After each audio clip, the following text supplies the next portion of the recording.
হাকিম তেনু কারাগার থেকে জীবিত ফিরে আসতে পারেননি।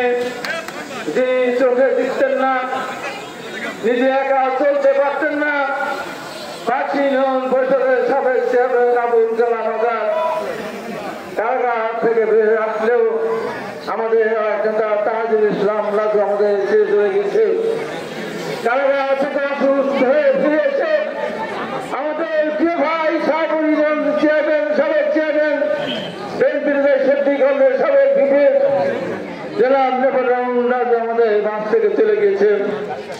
জানি না আমাদের মাঠ থেকে আরো কয় ভাই চলে যেতেন যদি আজকে এই পরিস্থিতি কিছু না হতো।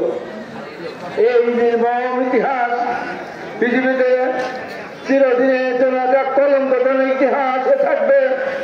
এই দেশে আইন আদালত প্রতিষ্ঠা হচ্ছে এমন নির্মম এত নিষ্ঠুর রায় পৃথিবীর কেউ দেখে নাই। তাই আমি এর আগে প্রেস ক্লাবে দাঁড়িয়ে বলেছিলাম আমার ৩৭ জন ভাইকে যে বিচারক শাস্তি দিয়েছে, একদিন ওই বিচারককে মাটির মধ্যে গর্ত করে বুক পর্যন্ত রেখে দিয়ে প্রিয় বন্ধুরা, একটি মানা যায় এটা জীবন থেকে হারিয়ে গেল।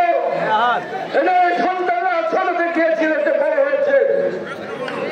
কি নিষ্ঠুর বিগত সরকার আমাদের আচরণ নির্যাতন করছে, নিষ্ঠুর আচরণ করছে। দেশটিতে বেগম খালেদা জিয়ার মিথ্যা মামলা দীর্ঘদিন কারাগারে আটকে রেখেছিলেন।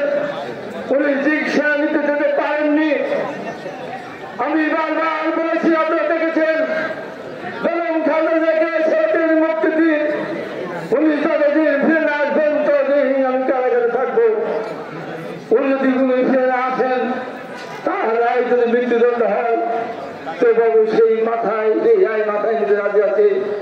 তো বেগম খালেদা জিয়া জিতলে যুক্ত দেশ কলঙ্ক মুক্ত। আজকে বলতে বাধ্য হচ্ছে উনার যখন কথা ছিল আমি বলেছিলাম আমার লিভার দেবো, আমার লিভার প্রয়োজন যদি না আমার 4টে ভাই লিভার দেবে। আজকে লিভারটা প্রয়োজন হচ্ছে কিন্তু এই বয়সে তার লিভার ট্রান্সপ্লান্ট করতে পারবেন না। যে কদিন আমাদের বাঁচিয়ে রাখবেন সেই কদিন আপনার বেঁচে থাকবেন।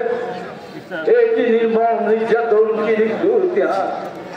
আমাদের নেতা জনাব তারেক রহমান যার বাবা মহান স্বাধীনতা দিয়ে যুদ্ধ করে দেশ স্বাধীন করেছিলেন, তার সন্তানকে কিভাবে নির্মম ভাবে অত্যাচার করা হয়েছিল। আজকে একটা মামলা দিয়ে দেখা হয়েছে আমাদের মাঝে আসতে পারেন নাই। সেই রাষ্ট্রপতি চেয়ারম্যানের সন্তান নির্মম অত্যাচারের শিকার হয়ে আমাদের মাঠ থেকে চলে গেছেন। এর জবাব কে দিবে? এর জবাব কার কাছে চাইবে?